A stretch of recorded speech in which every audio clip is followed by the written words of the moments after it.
I'm sure you don't need me to tell you this, but the last month was a pretty hectic time for Taurus. Especially if you're reading this horoscope because you have a Taurus ascendant, Mars would have been transiting through the most sensitive spot in your whole chart. This transit can bring anything from fevers to rashes and cuts, but the good news is, it's almost over. Sorta. Taurus Mars transit officially ends in August, but not until the 20th of the month. Still, once he does, the red planet will enter the sign of his retrograde cycle, where he'll stay for the next 6 months. Since this is your second house, money, resources, and self-worth will be topics to be on the lookout for the months to come. But this is not the whole point of this horoscope. Especially after having a month packed with martial energy, the big question here is, how do you learn to not fear the god of war? And even better, how can you become his friend? This lesson will be one that requires a tremendous amount of time and effort. But the good thing is that through these 20 days of still having Mars in your first house, the planet will be as close to you as it can get, meaning that if you want to understand that side of your life, you just have to call him out. And I say out because when it comes to Taurus, Mars is more of an external force in your life. You usually find it in your peers and sometimes even in your dreams and transcendental experiences. It could even be that during this time, you have captivating dreams about warriors, fights, hunting, or even dreams of the sexy kind. So, next time someone yells at you or when you have a nightmare about peace and bloody swords, try not to pull back and run away from it. Look within and see how that's a part of you that could be missing and try to think about how you could implement it. You have the whole month to figure that out. You'll even have some help during the new moon, but before we get to that one, let's first take a look at the full moon.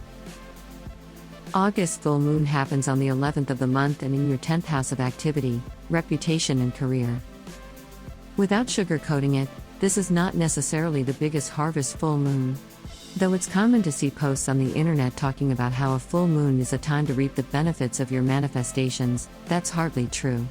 Otherwise, we'd see new millionaires every time the moon looks big and bright outside. For Taurus, this month is one of those where the full moon is less about manifestation and more about culmination. At this time, you're facing a trial that will put your sense of gravitas to the test. This is all about standing up for what you believe in and not bending just because others disagree. This is an especially pivotal transit for those who are 21, 33, 45, 57 or 69.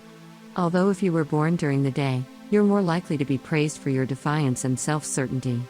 The nocturnal babies, on the other hand, are more likely to face backlash.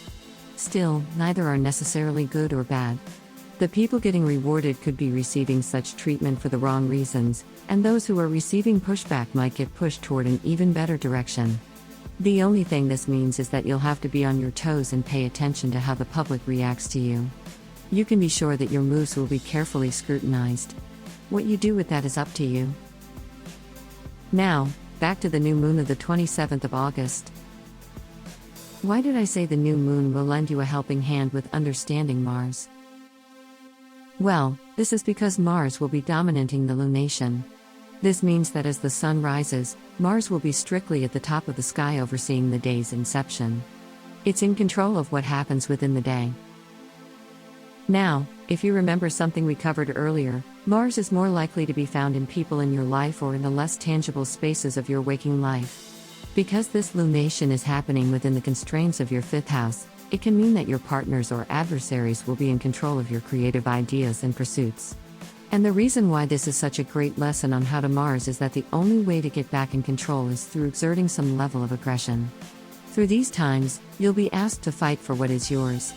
If Mars is particularly strong in your chart at the moment, there's even a chance you're in some sort of legal dispute for the custody of a product or even your child if you have one.